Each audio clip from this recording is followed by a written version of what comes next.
আমাদের সূর্যের চারপাশে থাকা বিভিন্ন পাথরের ছোট ছোট টুকরোকেই বলা হয় অ্যাস্টেরয়েড। অ্যাস্টেরয়েড আকারে একটি গ্রহের চেয়ে ছোট হলেও এটি একটি গ্রহের তৈরি থেকে একটি গ্রহের ধ্বংস পর্যন্ত ঘটাতে পারে। মাঝে মাঝে নানা অ্যাস্টেরয়েড পৃথিবীতেও আঘাত এনে ছোট ছোট ক্র্যাটার বা গর্ত তৈরি করে। তবে 2016 সালের 8 সেপ্টেম্বর নাসা ওসিরিস রেক্স নামে একটি মিশন লঞ্চ করে, যা পৃথিবীর কাছে থাকা বেনু নামের এক অ্যাস্টেরয়েড থেকে স্যাম্পল কালেক্ট করে 2023 সালের 24 সেপ্টেম্বর পৃথিবীতে ফেলে। এই মিশনের বাজেট ছিল $1.2 বিলিয়ন, যা প্রায় 12,000 কোটি টাকারও বেশি। কেন নাসা 12,000 কোটি টাকা খরচ করে অ্যাস্টেরয়েডের স্যাম্পল কালেক্ট করছে, যখন পৃথিবীতে মাঝে মাঝে এমন অ্যাস্টেরয়েডের টুকরো পতিত হয়? পৃথিবীতে পড়া অ্যাস্টেরয়েড আর এই অ্যাস্টেরয়েডের স্যাম্পলে কি বিশেষ পার্থক্য রয়েছে? আর কেনই বা অ্যাস্টেরয়েডের স্যাম্পল নিয়ে বিজ্ঞানীরা গবেষণা করে? কিভাবে এই অ্যাস্টেরয়েড নিয়ে গবেষণা আমাদের মানব জাতির অস্তিত্ব থেকে শুরু করে পৃথিবী এমনকি সৌরজগতের অস্তিত্বের ইতিহাস বর্ণনা করে? আজকের এই ভিডিওতে আমরা অ্যাস্টেরয়েড এর স্যাম্পল কালেক্ট করার মিশনের কারণ এবং গুরুত্ব সম্পর্কে জানব।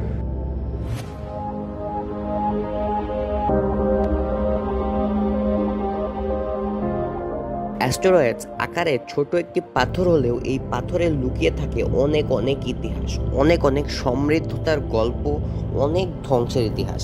মূলত অ্যাস্টেরয়েড তৈরি হয় আমাদের সৌরজগতের চারপাশে যে ডাস্ট থেকে গ্রহ তৈরি হয়, ঠিক সেই সকল ডাস্ট থেকে। তবে অ্যাস্টেরয়েডের তৈরিতে গ্রহের মতো তাপ থাকে না, অর্থাৎ গ্রহের তাপ তৈরি হওয়ার ফলে এখানে স্তর তৈরি হয়ে এখানকার সকল বস্তু একসাথে শক্ত হয়ে মিশে যায়। তবে অ্যাস্টেরয়েড আকারে ছোট হওয়ায় এখানে তাপ উৎপন্ন না হয়ে শুধু একটি ছোট পাথর এর ওপর আরেকটি ছোট পাথর স্তূপের মতো বসতে থাকে এবং ক্রমে ক্রমে একটি অ্যাস্টেরয়েড গঠিত হয়।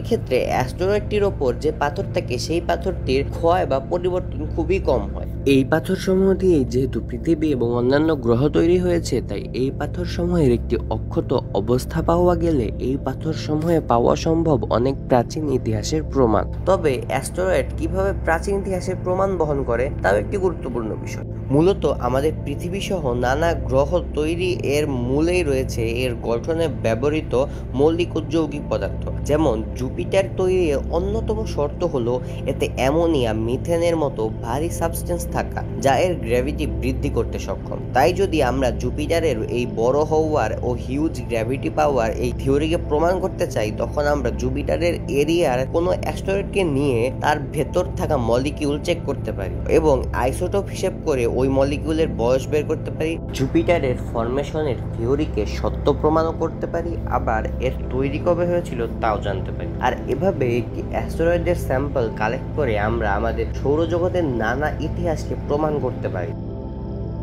তবে যেহেতু অ্যাস্টেরয়েড মাঝে মাঝে পৃথিবীর উপর পড়ে, তাহলে ওই সকল অ্যাস্টেরয়েড নিয়ে কেন গবেষণা করা হয় না? মূলত আমাদের পৃথিবীতে ছুঁড়ে আসা অ্যাস্টেরয়েডগুলো পৃথিবীর অ্যাটমসফিয়ারের সাথে ঘর্ষণের শিকার হয়, পরিশেষে পৃথিবীর মাটিতে বিধ্বস্ত হয়ে পড়ে, যার ফলে এই অ্যাস্টেরয়েডগুলো খুবই ক্ষতিগ্রস্ত হয়। আর এই ক্ষতিগ্রস্ত অ্যাস্টেরয়েড থেকে ভুল তথ্য পাওয়াটা খুব একটা অস্বাভাবিক নয়।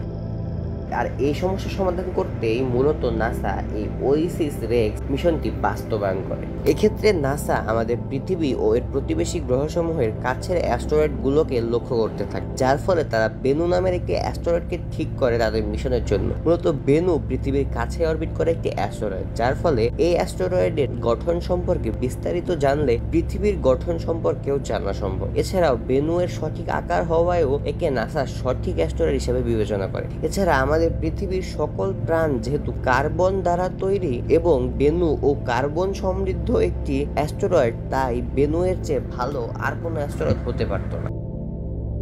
8 সেপ্টেম্বর 2016 ওসিরিস রেক্সকে লঞ্চ করা হয় পৃথিবীর বুক থেকে। এর লঞ্চের পর প্রায় 2 বছর অতিবাহিত হওয়ার পর এটি 3 ডিসেম্বর 2018-এ বেনু এর অরবিটে পৌঁছায়। তারপর প্রায় আরো 2 বছর পর 2020 এর অক্টোবরে স্পেসক্রাফট প্রথম বেনু এর সারফেস ছয়। 3 বছর চেষ্টা করে এর মধ্যে থাকা রোবোটিক বাহু এর মাধ্যমে এটি সফলভাবে বেনু এর সারফেসের পাথর একটি সিল্ড ক্যাপসুলে কালেক্ট করে। তারপর 2021 মেতে এটি পৃথিবীর জন্য বেনু এর অরবিট ত্যাগ করে এবং সেপ্টেম্বর 2024-এ এই স্পেসক্রাফট তার সাথে থাকা ক্যাপসুলটিকে পৃথিবীতে ফেলে দেয়। স্পেসক্রাফটটির কাজ এখানে শেষ হয় না, এটি আবার 99942 অ্যাপোফিস নামক অ্যাস্টেরয়েডের স্যাম্পল কালেক্ট করতে কাজ শুরু করে দেয়।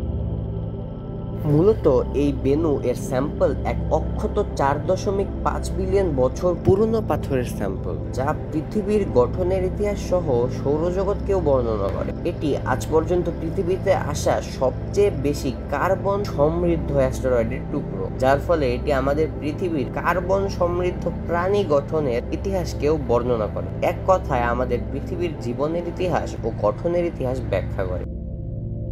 বেনুয়ের স্যাম্পল পৃথিবীকে ব্যাখ্যা করে, পৃথিবীর গঠনের ইতিহাসকে ব্যাখ্যা করে। তবে আমাদের সৌরজগতে এমন একটি গ্রহ আছে যা একসময় ছিল পৃথিবীর মতোই এবং এতই পৃথিবীর সাথে মিল ছিল যে এটি পৃথিবীর টুইনে পরিণত হয়। তবে তা পরিবর্তিত হয়ে আজ রূপ নিয়েছে এভিল টুইনে, যা হলো আমাদের প্রতিবেশী গ্রহ ভেনাস।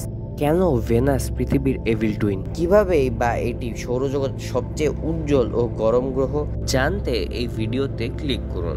ভিডিও ভালো লাগলে ইনসাইটস অফ কসমোলজি চ্যানেলটি সাবস্ক্রাইব করে আমাদের সাথে যুক্ত থাকতে পারেন।